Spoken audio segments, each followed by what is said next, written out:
Aqua Earth Explorer. So you're standing on a beach, looking out at crystal clear water, and you're thinking, should I snorkel or should I scuba dive? What's actually different? And more importantly, which one is right for you? Today on Aqua Earth Explorer, we're breaking down the real differences between scuba diving and snorkeling. We're talking cost, training, gear, safety, and what you'll actually see down there. No gatekeeping, no bias, just honest answers to help you decide which way to explore the underwater world. Because here's the truth, both are incredible. Both will change how you see the ocean. But they're completely different experiences, and understanding those differences will help you make the right choice for your next adventure. Let's dive in. Let's dive. The basics. What are we actually talking about? Let's start simple. Snorkeling is swimming at the surface with a mask, snorkel tube, and fins. You float face down, breathing through the tube, looking at what's below you. You're limited to the surface, but you can free dive down for short bursts if you hold your breath. Scuba diving is going underwater with a tank of compressed air strapped to your back. You breathe underwater, you descend to depth, and you stay down there, exploring reefs, wrecks, and marine life up close for 30 to 60 minutes per dive. Same ocean, completely different perspectives. Cost, the money talk. Let's be real, cost matters. So what's the damage? Snorkeling is cheap, like really cheap. You can buy a decent mask, snorkel, and fins for $50 to $100. That's it. You own your gear forever. If you're joining a guided snorkel tour, expect to pay $30 to $80 for a half-day trip, and that usually includes gear rental if you don't have your own. Many hotels will actually lend you snorkel gear for free. Total barrier to entry? Under $100 if you buy gear, or literally zero if you rent on location. Scuba diving? That's a different story. First, you need certification. A PADI open water course, the entry-level certification that lets you dive to 18 meters or 60 feet, costs between $500 and $1,000 depending on where you take it. That includes classroom learning, pool sessions, and open water dives with an instructor. It takes 3 to 4 days to complete. Then there's gear. If you're renting, expect to pay $40 to $80 per day for a full scuba setup. BCD, regulator, tank, wetsuit, weights, the works. If you're buying your own gear, you're looking at $1,500 to $3,000 for a complete setup, and that's for mid-range equipment. And then there's the diving itself. A 2-tank dive trip, meaning 2 dives in one day, typically costs $125 to $200, not including gear rental. So yeah, scuba is an investment. But here's the thing. If you're serious about exploring the underwater world, that investment pays off in experiences you literally cannot have any other way. Training. What do you need to know? Snorkeling? No certification required, no classes, no tests. If you can swim and you're comfortable putting your face in the water, you can snorkel. Most people learn in about 10 minutes. Guides will give you a quick briefing, how to clear your mask, how to breathe through the snorkel, how to use your fins, and you're good to go. It's accessible to almost everyone, including kids as young as 5 or 6. Scuba diving requires formal training and certification. You cannot just rent scuba gear and go diving. You need to prove you've been trained by a recognized agency like PADI, SSI, or NAUI. Why? Because scuba diving involves physics, physiology, and real risks. You're breathing compressed air underwater, which means you need to understand things like equalization, buoyancy control, nitrogen absorption, decompression limits, and emergency procedures. The open water course teaches you all of this. You'll learn in a classroom, practice skills in a pool, and then do 4 open water dives with an instructor. Once you're certified, you can dive anywhere in the world. But you're limited to 18 meters or 60 feet until you get advanced training. And the youngest you can start is 10 years old. Is it hard? No. But it does require commitment, focus, and respect for the environment you're entering. Gear. What are you actually wearing? Snorkeling gear is minimal. You need 3 things: a mask that seals around your eyes and nose, a snorkel tube that lets you breathe while your face is in the water, and fins to help you move efficiently. That's it. Some people add a wetsuit or rash guard for warmth and sun protection. But in tropical water, you can snorkel in just a swimsuit if you want. Total weight you're carrying? Maybe 5 pounds. Scuba gear is a full system.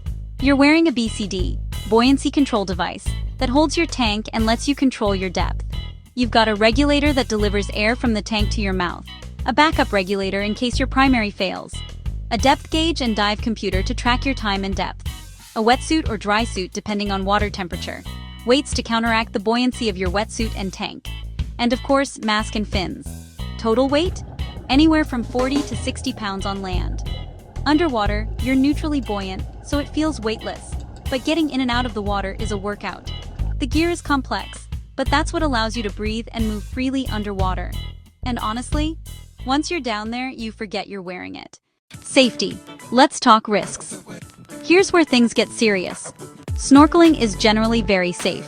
The biggest risks are sunburn, dehydration, and getting tired from swimming too long. There's also a small risk of shallow water blackout if you're doing aggressive freediving and holding your breath for extended periods. And of course, you need to be aware of currents, boat traffic, and marine life like jellyfish or sea urchins. But overall, snorkeling is low risk. You're at the surface, you can pop your head up anytime, and you're never far from help. Scuba diving has inherent risks that you need to respect. The big ones are decompression sickness, also called the bends, which happens if you ascend too quickly and nitrogen bubbles form in your bloodstream. There's also the risk of lung overexpansion injuries if you hold your breath while ascending, nitrogen narcosis at depth, oxygen toxicity on deep dives, and equipment failure. Sounds scary, right? But here's the reality. Scuba diving is statistically very safe when done correctly. The injury rate is about 2 to 3 incidents per 10,000 dives, and most of those are minor. The key is following your training, diving within your limits, maintaining your gear, and never diving alone. Scuba diving isn't dangerous, it's unforgiving. If you make mistakes, the consequences can be serious. But if you follow the rules, you'll be fine. What you'll see, the experience. This is where it gets interesting. Snorkeling gives you a bird's-eye view of the underwater world. You're looking down from the surface, watching fish swim below you, seeing the reef from above. It's beautiful, it's peaceful, and in shallow, clear water, you can see a lot. You'll see colorful fish, coral formations, sea turtles cruising by, rays gliding over the sand. In places like the Great Barrier Reef, the Maldives, or the Caribbean, snorkeling can be absolutely spectacular. But you're limited to what's near the surface, usually the top 3 to 10 meters. Anything deeper is out of reach unless you freedive down, and even then, you're only down for 30 seconds to a minute before you need air. Scuba diving puts you in the environment. You're not looking down, you're swimming alongside the fish. You're hovering over the reef, peering into crevices, exploring caves and swim-throughs. You're neutrally buoyant, weightless, moving in 3 dimensions like you're flying. You'll see things snorkelers never see. Sharks resting in caves, octopuses hunting at night, walls of soft coral at 20 meters, shipwrecks covered in marine life. You'll spend 40 to 60 minutes underwater per dive, which gives you time to really observe behavior, find hidden creatures, and experience the reef as a living ecosystem. The difference is immersion. Snorkeling is observing. Scuba diving is inhabiting. Pros and cons. The honest breakdown. Let's break it down. Snorkeling pros. It's cheap, it's easy, it requires no training, and you can do it almost anywhere there's clear water. It's perfect for families, beginners, and people who just want a taste of the underwater world without commitment. You can snorkel for hours without worrying about air supply or decompression limits. Snorkeling cons. You're stuck at the surface. You can't go deep, you can't stay down long, and you're at the mercy of surface conditions, waves, wind, and currents. If the water is choppy, snorkeling can be uncomfortable or even impossible. Scuba diving pros. You get full access to the underwater world. You can explore depths up to 40 meters with advanced training, stay down for extended periods, and see marine life and environments that snorkelers will never experience. It's immersive, it's thrilling, and it opens up a whole planet of dive sites, wrecks, walls, caves, and reefs. Scuba diving cons. It's expensive. It requires training and certification. The gear is heavy and complex, and there are real risks if you don't follow safety protocols. You're also limited by air supply and decompression limits, which means you can't just stay down as long as you want. Where each shines. Location examples. Some places are perfect for snorkeling. Hanauma Bay in Hawaii, shallow, protected, crystal-clear water with tons of fish just a few feet below the surface. Snorkeling here is effortless and spectacular. The Maldives. Many resorts have house reefs right off the beach where you can snorkel with manta rays, reef sharks, and turtles in 3 to 10 meters of water. Belize's Holchan Marine Reserve, a shallow channel packed with nurse sharks, rays, and tropical fish. You don't need to go deep to see incredible life. But some places demand scuba. The SS Thistlegorm in the Red Sea. A WE-2 wreck sitting at 30 meters. You can't snorkel this. You need scuba to explore the cargo holds and see the motorcycles and trucks still on board. The Blue Hole in Belize, a massive underwater sinkhole that drops to 120 meters. The real magic happens at 40 meters where you see stalactites and ancient formations. Snorkelers see a dark hole. Divers see a geological wonder. Palau's Blue Corner, strong currents, deep walls, and massive schools of sharks. This is advanced scuba territory, and it's one of the best dives on Earth. So which one is right for you? Here's my take. If you're curious about the ocean, want a low-commitment way to explore, or you're traveling with family and want everyone to participate, start with snorkeling. It's fun, it's accessible, and it'll show you whether you want to go deeper.